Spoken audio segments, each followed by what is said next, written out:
Saya kepada Dr. Asta, dokter tadi menyatakan di slide-nya bahwa kalau pemberian terapi medisinalis pakai oral kontrasepsi 3 bulan dan 90 hari G. Nah itu ada yang slide yang berikutnya itu pemberian aromatase inhibitor itu selama berapa hari ya dokter? Di situ nggak ada keterangannya. Terima kasih.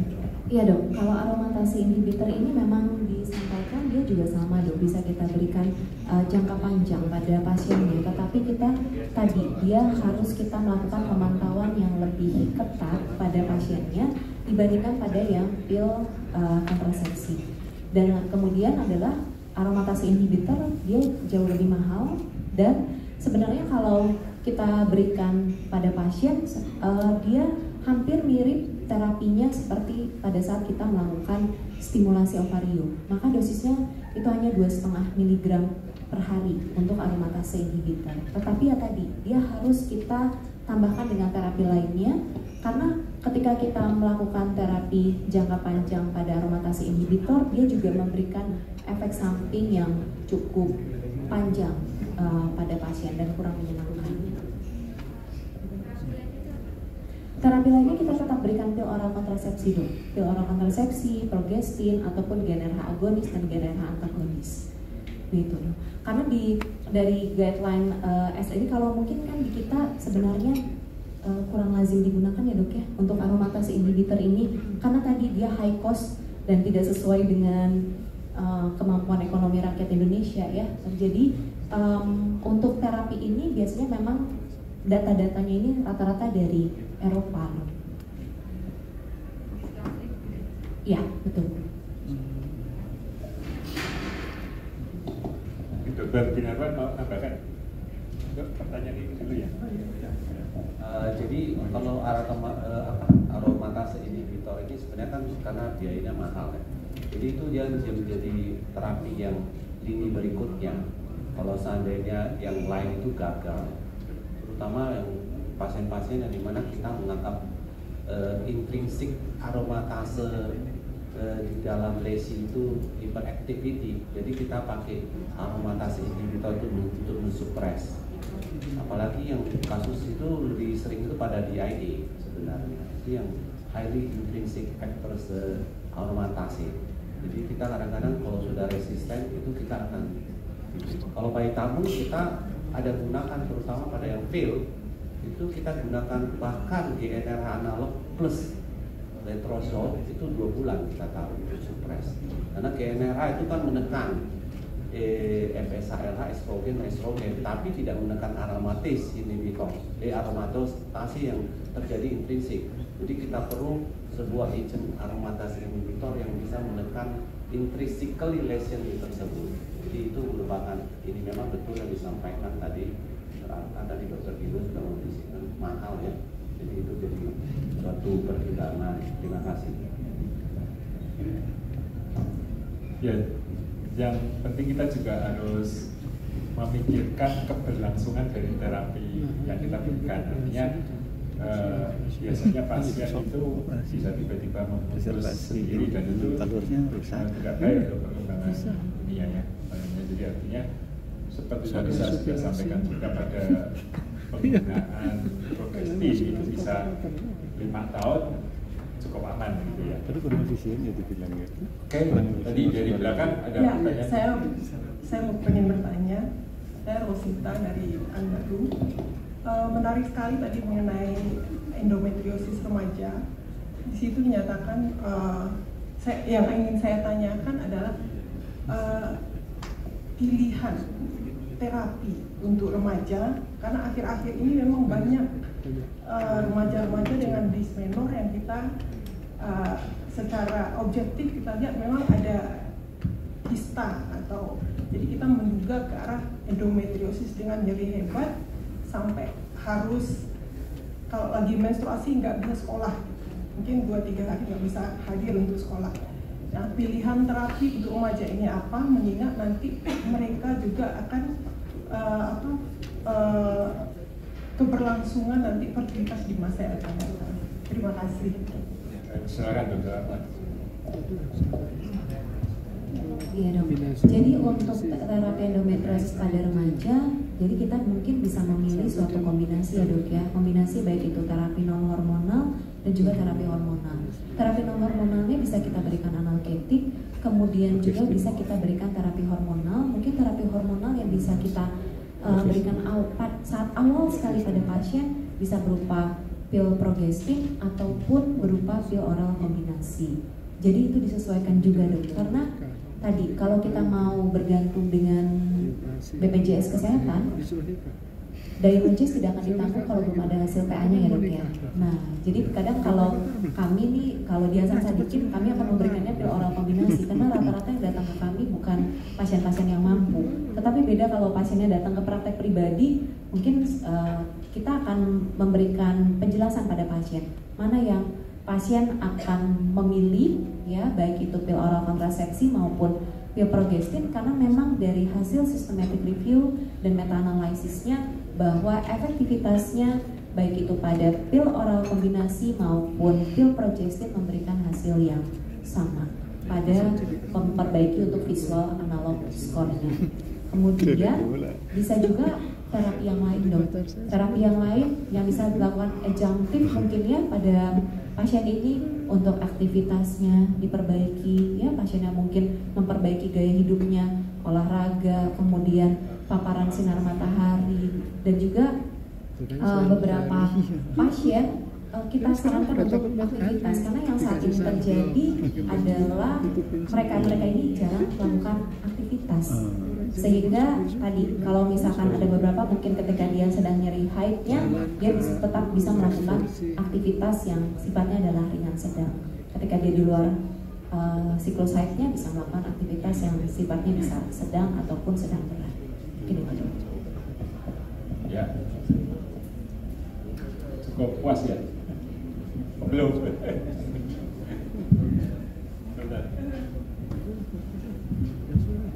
Setelah teratasi nyeri pada pasien ini, kemudian secara objektif kan kita masih melihat nih, biasanya pasien, loh kok masih ada kistanya dok, gitu kan? Itu tadi dok, kita lakukan konseling bahwa terapi ini tidak akan menghilangkan atau mengobati penyakitnya, tetapi yang kita obati pada pasien ini adalah kita memperbaiki atau mungkin memperbaiki kualitas hidupnya karena nyeri.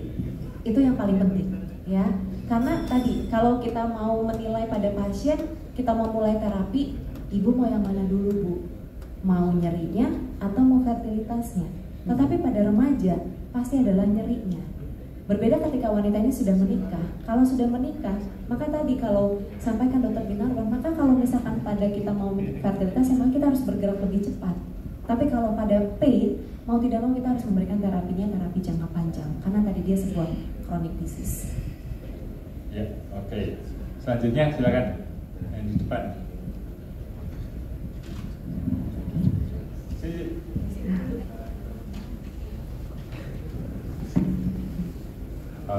Saya Usep dari Tangerang, mau nanya kepada Dr. Arta, berapa tempatnya fitofarmaka di mengatasi pain ini? Yang pertama penelitian yang kemarin Valeria Manoparka itu di mana posisinya? Fitofarmaka, ya. Fitofarmaka sebenarnya dibahas di panduan X-ray juga, ya. Sebenarnya waktu dulu saya juga pernah ditugaskan melakukan presentasi mengenai fitofarmaka, tetapi kekurangannya adalah belum ada RCT-nya, belum ada systematic review dan meta-analisisnya, sehingga tadi dia tidak bisa diadopsi oleh seluruh negara. Karena fitofarmaka ini lebih seringnya dia digunakan, mungkin lebih banyak literaturnya dari China ya itu, atau beberapa mungkin ada juga dari India seperti itu. Tetapi mungkin ada beberapa yang bisa kita gunakan karena dia memang memiliki sebagai efek antiinflamasi. Kalau dari yang pernah saya baca itu kurkuma juga bisa, dia memiliki efek antiinflamasi yang dia juga bisa digunakan untuk mengurangi nyeri. Tetapi tadi itu hanya sebuah penelitian yang sifatnya cross sectional gitu ya, bukan suatu penelitian yang evidence yang cukup baik. Itu aja sih. Ya, ini nggak salah ya dok, kalau kita kasih itu sebagai ajudan nggak apa-apa ya. Di tempat manapun kita dipilih yang main pertama, kita bareng-barengin dengan itu nggak masalah kan? Sebenarnya tidak masalah, itu tergantung juga dari mungkin apa ya, kepercayaan pasiennya ya, karena bagaimanapun tadi yang disampaikan bahwa terapi endometriosis kalau dulu mungkin kita yang menentukan terapinya, kalau saat ini adalah kita tanya sama pasiennya, Bu, kira-kira ibu mau yang mana nih terapinya, gitu. Karena kalau misalkan kita sampaikan bahwa terapi ini jauh lebih baik jika disambungkan dengan fitofarmaka, saya belum berani bilang dok, karena memang evidence-nya belum ada gitu ya. Tetapi kalau memang menurut keyakinan pasiennya mungkin jauh lebih baik, silakan dok. Ya, jadi memang harus dibedakan mana obat-obat yang memang sudah established dan obat-obat yang masih dalam penelitian. Artinya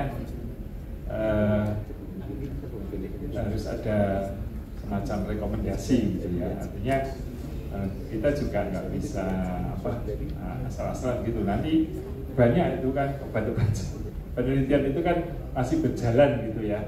Nah itu sambil menunggu tentunya dalam hal kasus endometriosis atau adenomyosis ini kan memang kita belum mendapatkan obat yang definitif untuk menyembuhkan. Nah selama itu pastilah ada selain ada usaha untuk mencegah berkembang lebih cepat, yaitu dengan diberikan pedoman-pedoman, tapi juga ada penelitian-penelitian tentunya. Penelitian-penelitian itu yang sebenarnya diharapkan makin banyak, dan itu kalau nanti sudah diterima, apalagi obatnya memang definitif, saya kira akan lebih bagus gitu. Tapi selama belum diterima ya itu berarti masih dalam wacana kita mungkin gitu ya, dokter. Ya memang kalau alternatif medicine ini kan begitu banyak ya dokter Yosef. Jadi memang banyak sekali yang mengklaim. Cuma sampai sekarang pun kita melihat meta analisis dari obat-obat alternatif itu mencapai nilai kontroversial. Ada yang rata-rata mencapai nilai yang tidak bermakna setelah dilakukan berbagai pengumpulan data, sehingga ini kembali kepada dokter masing-masing untuk memilih, saya kira. Cuma yang jelas yang ada hasilnya adalah memang obat-obat hormonal ini yang ternyata memang menekan. Terima kasih dokter ini. Ya silakan. Ya, silakan. Selamat sore, saya Ira dari Tangerang. Saya ingin bertanya kepada Dr. Arta. Tadi pada saat pengobatan medisinal endometriosis, salah satu di slide preparat dokter adalah pemberian dengan GnRH agonis 11,25 mg per 3 bulan. Yang saya ingin tanyakan dok, terus terang saya belum pernah ada pengalaman pemberian seperti itu. Pada kasus endometriosis apa kita memberikan dosis 11,25 mg, dan apakah pemberian itu kita berikan tetap selama 6 bulan, jadi kita berikan 2 kali ya, dan apa yang harus kita observasi pada saat kita memberikan 11,25? Apakah kita langsung dalam 3 ampul itu kita masukkan, dan apa yang harus kita hati-hati? Terima kasih dok. Iya dok, kalau untuk yang sedianya 11,25 itu sudah ada sediaannya dok, langsung jadi 1 ya dok ya, jadi bukan 3 sediaan kita jadikan 1. Kemudian kalau tadi memang sama dok gitu ya, bahwa yang dilihat adalah total dosnya, bukan dilihat lamanya ya. Jadi kalau itu berarti kita hanya 2 kali pemberian. Untuk kita nilai ketika kita berikan, mungkin kita juga akan pilih pada pasien-pasien dia dengan compliance yang kurang baik, misal pasiennya jauh atau apa gitu ya. Tapi memang kami juga mungkin baru punya pengalamannya tidak terlalu banyak pada pasien. Mungkin kalau saya pribadi mungkin baru sekitar 20 pasien dok yang menggunakannya, tetapi memang hasilnya juga sama, cukup baik dengan dosis yang 3,75 dok. Mungkin gitu. Jadi dengan pemberian 11,25 dan 3,75 tidak ada perbedaan untuk dalam pengobatan keberhasilannya maksud saya? Iya, karena yang targetnya adalah tadi dok, targetnya adalah nyeri, maka itu tidak ada masalah. Tetapi mungkin berapa lama waktunya kita akan memberikan terapi tersebut. Semakin lama kita memberikan terapi, maka efek hipoestrogenismenya lebih tinggi. Mungkin efek samping yang dirasakan lebih banyak pada pasien rata-rata adalah biasanya yang sering datang keluhannya itu adalah hot flashes-nya atau sering bone loss-nya terutama gitu. Jadi ketika kita akan memilih terapi pada pasien, kalau kita lihat juga mungkin kita juga pertimbangkan berat badan pasiennya, ya. Karena terkadang akan berbeda ketika pasiennya obes dengan pasien yang kurus. Kita berikan dosis GnRH agonis ini. Gitu. Kira-kira sebaiknya berapa berat badannya, Dok? Kalau mungkin kan dia yang optimal itu sebenarnya itu untuk berat badan 50 sampai 60 kg. Terima kasih, Dok, penjelasannya. Ya. Ini waktunya sudah habis nih. Nanti nggak tes nih.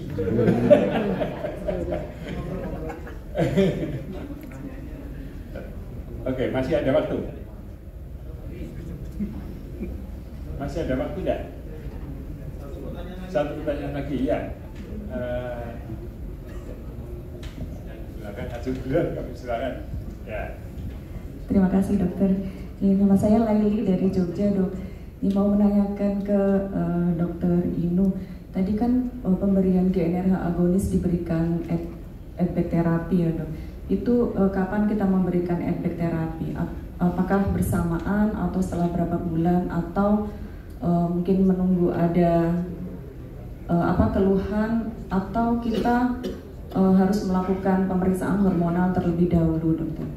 Kemudian yang kedua, kepada Dokter Dinarwan, kalau misalnya ada pasien yang dia itu termasuk dilakukan emergency ART, Dok. Jadi misalnya usianya sudah tua, kemudian dia AMH-nya rendah, tetapi dia dengan endometriosis yang berat, misalnya grade 3-4, atau misalnya dengan endometrioma yang kira-kira itu menyulitkan pada saat dilakukan OPU. Apakah ini juga perlu dilakukan surgery terlebih dahulu, kemudian baru dilakukan ART? Kemudian pertanyaan yang ketiga kepada Dokter Arta tentang pemberian COC, ya, Dok, pada pasien yang misalnya kita di rumah sakit pemerintah gitu kan, pada endometriosis remaja kita berikan COC. Pertanyaan saya, apakah perlu kita berikan COC yang bagaimana? Apakah perlu dengan dosis estradiol yang lebih rendah? Karena kan memang ada dua sediaan, ya, Dok, yang etinil estradiol itu, ada yang 35 mikrogram, ada yang 20 mikrogram. Terima kasih, dokter. Ya, saya dulu ya. Adback terapi itu diberikan untuk mencegah terjadinya burn loss, ya. Jadi biasanya terjadinya setelah 6 bulan. Jadi ya kalau pemberian ada beberapa yang memberikan setelah 3 bulan. Tapi penelitian itu setelah 6 bulan terjadi burn loss biasanya. Jadi monggo silakan mau 3 bulan juga nggak apa-apa, toh nggak ada efeknya. Kemudian untuk yang kedua tentang ART. Terima kasih. Jadi mengenai pemberian pada ART itu endometrioma yang blocking the way arah waktu kita mau ngambil telur itu biasanya sangat sulit kita lihat, sangat besar misalnya. Dan dia juga selain blocking the way, dia juga kadang-kadang saking besarnya, jadi folikelnya itu di pinggir itu. Dan itu salah satunya juga menghalangi telurnya itu membesar.